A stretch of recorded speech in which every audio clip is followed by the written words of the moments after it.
Bonjour à tous, j'espère que vous allez bien, c'est Thibaut de la société DM Trading et on est lundi, donc on se retrouve pour une nouvelle vidéo pédagogique. Aujourd'hui on va parler de la force relative en trading, comment et comprendre cette force relative pour être sur des actifs qui vont exploser ou des actifs qui ont des fortes probabilités de poursuivre leur mouvement. Alors on va d'abord définir ce qu'est la force relative et comment on va pouvoir visualiser et utiliser cette force relative.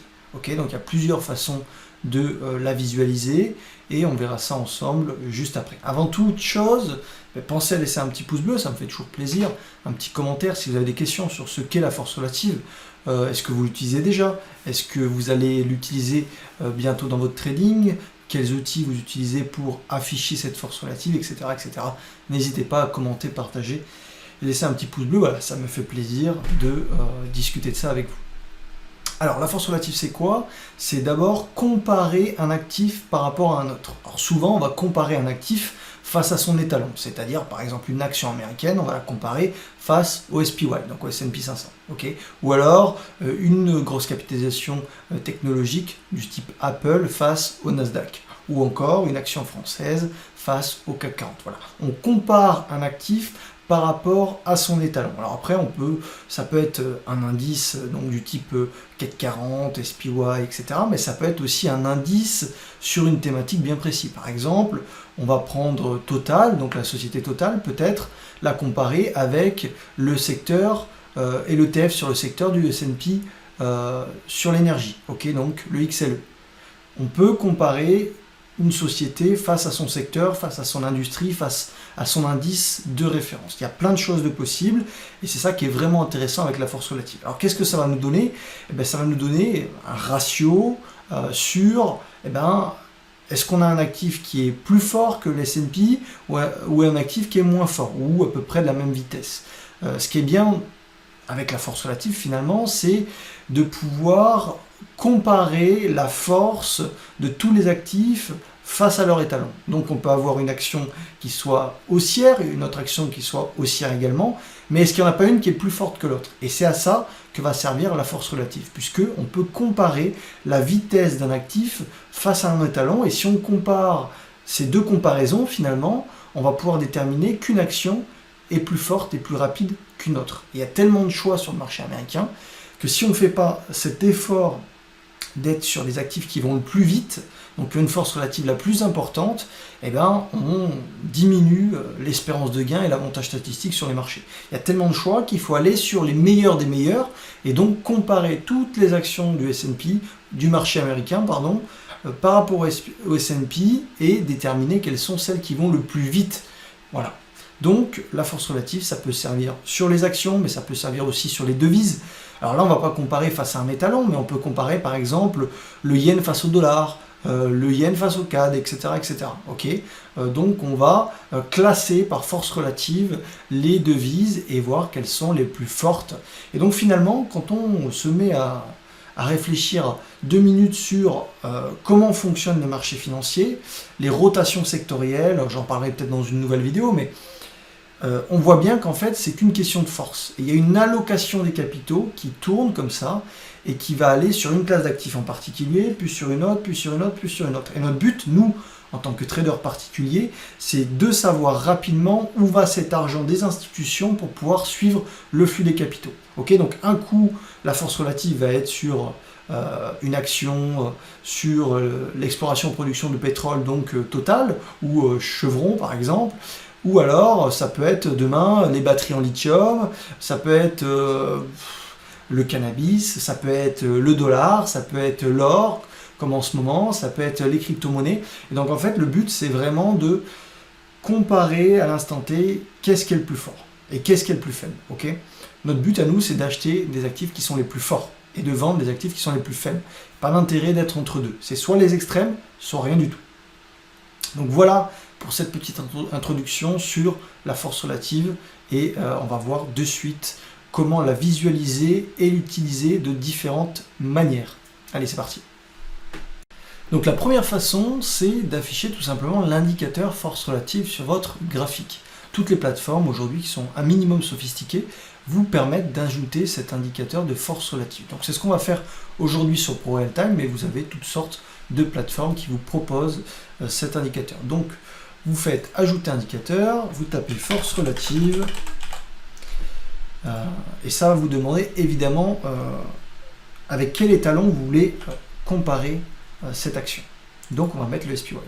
Et on voit que ça nous propose un indicateur, hein, juste en dessous de notre graphique, qui est représenté par une courbe. Et donc cette courbe, si elle est ascendante, c'est tout simplement que l'action surperforme le S&P. Si elle est descendante, c'est que l'action sous-performe le S&P. Si elle est neutre, c'est que on est à peu près à l'équilibre entre la performance de l'action et du S&P. Okay, donc notre but, nous, c'est d'être sur des surperformances, donc des courbes de l'indicateur qui sont ascendantes. Okay, donc on voit que sur cette action, la courbe est ascendante depuis quelques mois et on est dans de belles dispositions pour accélérer et aller plus haut.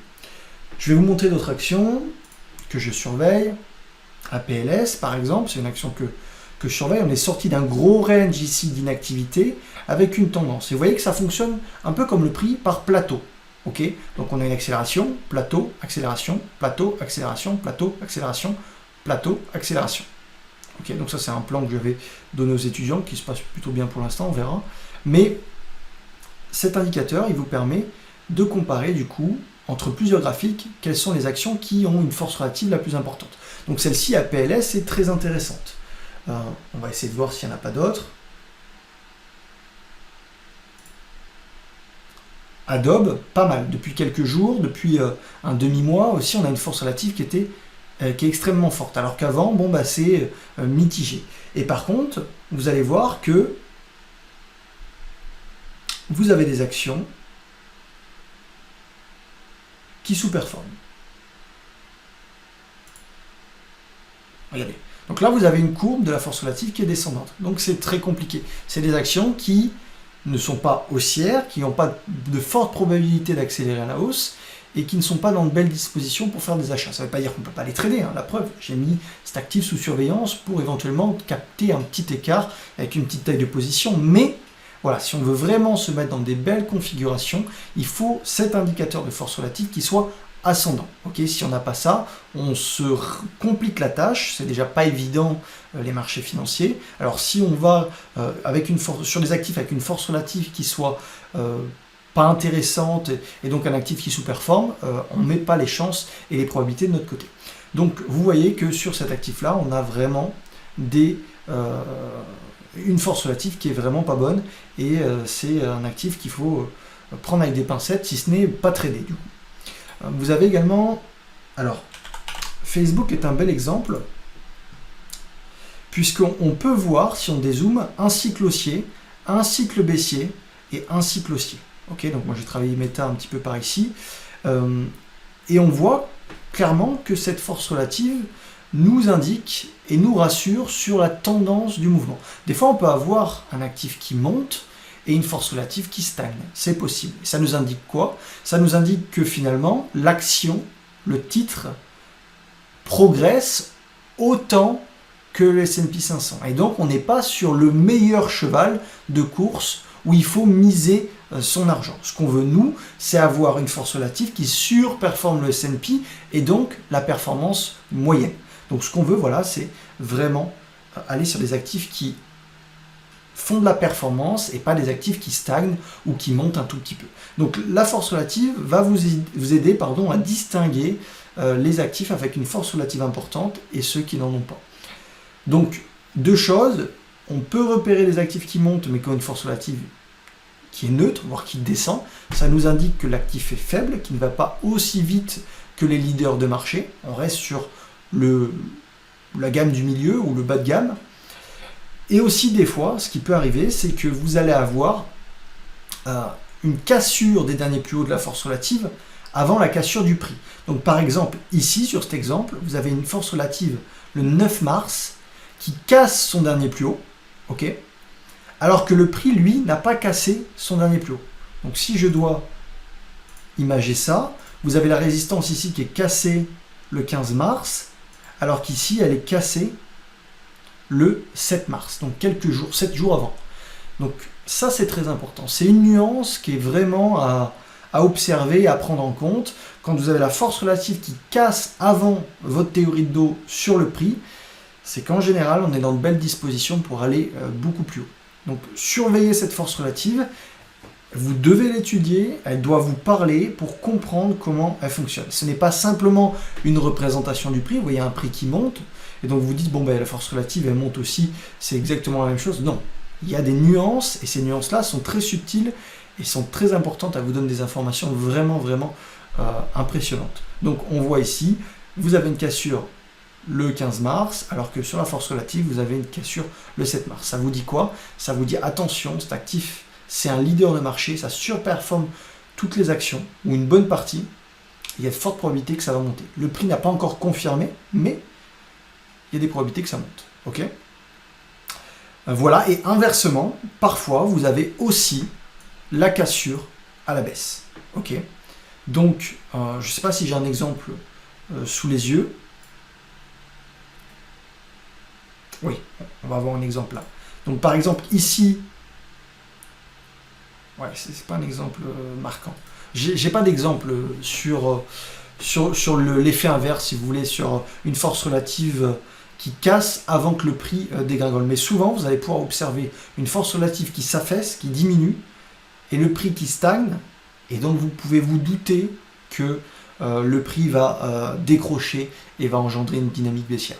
Donc c'est important de vraiment surveiller cette force relative. Et c'est une des façons de comparer une action par rapport à une autre. Donc par exemple, Meta est très intéressante et bien plus intéressante que par exemple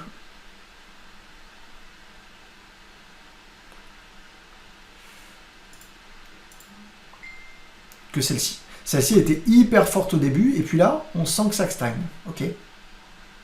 Donc, c'est toujours à prendre en compte et différencier les forces relatives entre tous les actifs, laquelle est dans une belle dynamique linéaire haussière et celle qui est en train de marquer une pause et qui va potentiellement repartir. Okay. Donc ça, c'est la première façon d'étudier la force relative et d'afficher ça sur votre graphique. On va voir une deuxième façon. Allez, c'est parti. Alors, ADM Trading, on a créé un outil, donc un screener, où vous avez vos identifiants, voilà, vous avez votre accès en tant qu'étudiant, que vous ayez pris la formation avec briefing ou la formation avec coaching, vous avez votre espace membre, où vous avez des screeners qui vous sont proposés. Et donc, sur ce screener-là, vous avez une partie rotation, et ça me permet, moi, de voir un peu l'état du marché et la force relative. Alors, ce n'est pas tout à fait une force relative, parce que on ne compare pas un actif par rapport à un étalon, mais c'est une force relative à mon sens quand même, parce que on calcule une performance sur tout un tas d'actifs, classes d'actifs, et on les compare entre elles. Donc par exemple, alors là j'ai mis les pays, mais on peut se mettre sur les industries, et vous voyez que sur 14 jours, l'or, l'argent reviennent en tête, le Brent aussi, etc., le transport maritime, la canne à sucre.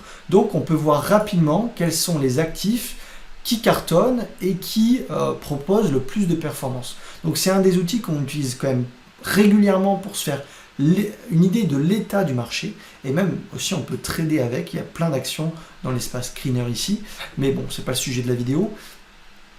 Ça nous permet d'avoir une synthèse du marché global, savoir où les institutions investissent leurs capitaux, et surtout de savoir vraiment en temps réel quels sont les actifs qui cartonnent et qui sous-performent. Donc ceux qui surperforment et ceux qui sous-performent.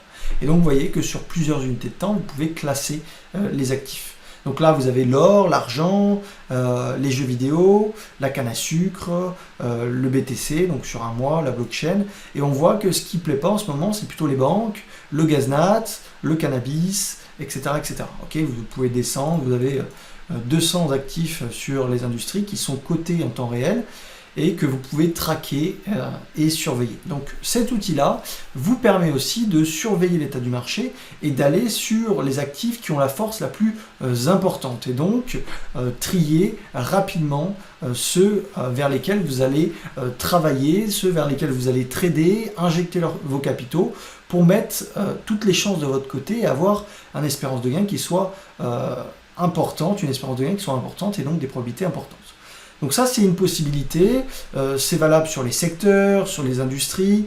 Donc quand vous souscrivez à ADM Trading, vous avez accès à votre espace membre et vous pouvez profiter de cet outil-là qui vous permet d'avoir des actifs qui sont classés par force, et donc vous pouvez en déduire sur quel actif aller trader et avoir le plus de probabilité. Il y a aussi également les devises, parce que vous avez les devises en mode classeur comme ça, mais vous pouvez aussi avoir le graphique. Et donc, ça vous permet de comparer les devises entre elles. Ok.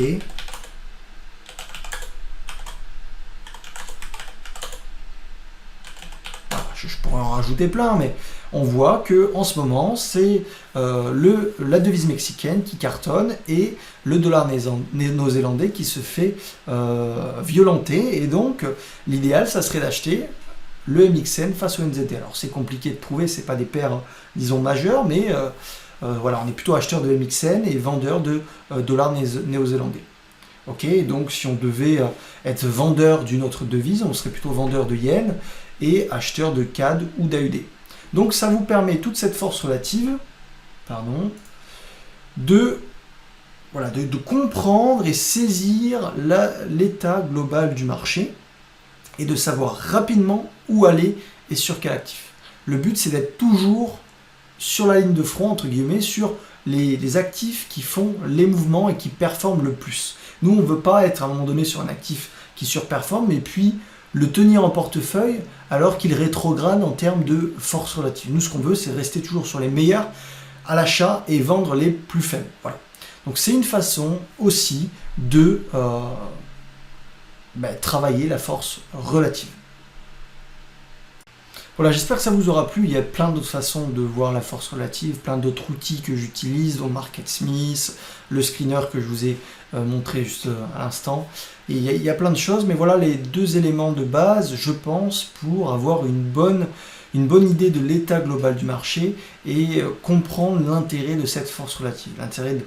La force relative, finalement, elle est partout. On compare la performance d'une société par rapport à une autre, on compare la vitesse d'une action par rapport à une autre, on compare finalement tout par rapport aux autres, et donc cette question de force relative vous permet d'être toujours au devant des lignes sur les meilleurs actifs et ne pas s'entêter sur des actifs qui sont beaucoup moins intéressants. Voilà. J'espère que ça vous aura plu, c'était un petit peu long, j'ai pas pu tout expliquer non plus, il y a plein de choses.